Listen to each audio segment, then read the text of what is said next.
Bumi, air, dan bangunan adalah karunia Tuhan yang Maha Esa, mempunyai fungsi penting guna membangun masyarakat adil dan makmur. Salah satu upaya mewujudkannya melalui pendaftaran seluruh bidang tanah di Indonesia.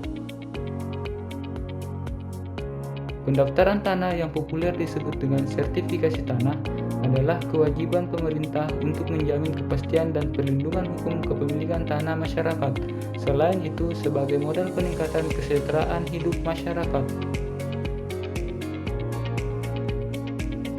Perlu kita ketahui bersama, saat ini Indonesia memiliki 126 juta bidang tanah, di mana sebelum adanya PTSL baru 47 juta bidang tanah yang telah terdaftar, dan sisanya merupakan target pendaftaran tanah bagi pemerintah.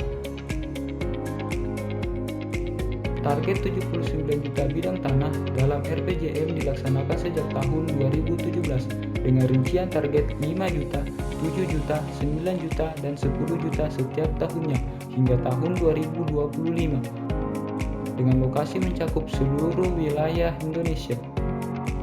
Terkait dengan metode pendaftaran tanah, jika menggunakan metode sporadis, maka diperlukan waktu selama 79 tahun.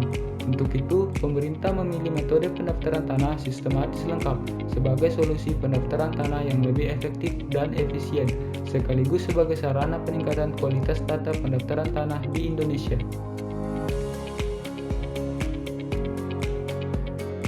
Pada saat menggunakan pendaftaran tanah sporadis, pendaftaran tanah hanya terbatas pada jumlah masyarakat yang mengajukan permohonan, sehingga bidang tanah yang diukur dapat berpencar sesuai data yuridis, lalu tidak mengakomodir adanya peningkatan kualitas data pendaftaran tanah bagi tanah-tanah yang telah terdaftar.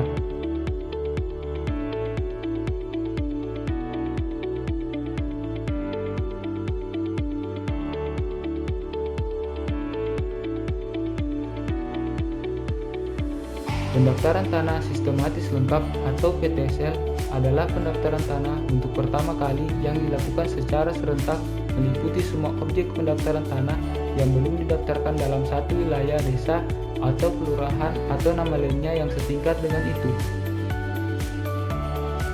Kelengkapan alat bukti kepemilikan adalah syarat utama dimulainya proses sertifikasi tanah. Adapun kegiatan selanjutnya adalah pengukuran dan pemetaan luas, bentuk dan letak bidang tanah, pengumpulan bukti kepemilikan atau penguasaan bidang tanah yang dimiliki masyarakat, pengumuman, kemudian proses pengakuan atau penegasan hak dan pemberian hak atas tanah negara dalam buku tanah, dan penerbitan penyerahan sertifikat. Dengan demikian, pendaftaran tanah menjadi lebih cepat karena adanya partisipasi dari masyarakat, lebih transparan, dan penerbitan sertifikat menjadi lebih tinggi. Hal ini dalam rangka mendukung sertifikasi tanah untuk masyarakat. Kegiatan ini berlaku bagi seluruh masyarakat dan berbagai kemudahan serta relaksasi peraturan untuk percepatan kegiatan pendaftaran tanah. Lalu, bagaimana peran masyarakat? Peran serta masyarakat dalam mendukung pelaksanaan PTSL sangat diperlukan. Masyarakat perlu menyiapkan dokumen berupa kartu identitas, menyiapkan surat bukti-bukti kepemilikan yang dimiliki secara lengkap, menyepakati batas-batas tanahnya dengan tetangga, disertai dengan pemasangan tanda batas yang telah disepakati. Ayo, dukung pendaftaran tanah sistematis lengkap untuk wujudkan tanah bagi sebesar-besar kemakmuran rakyat.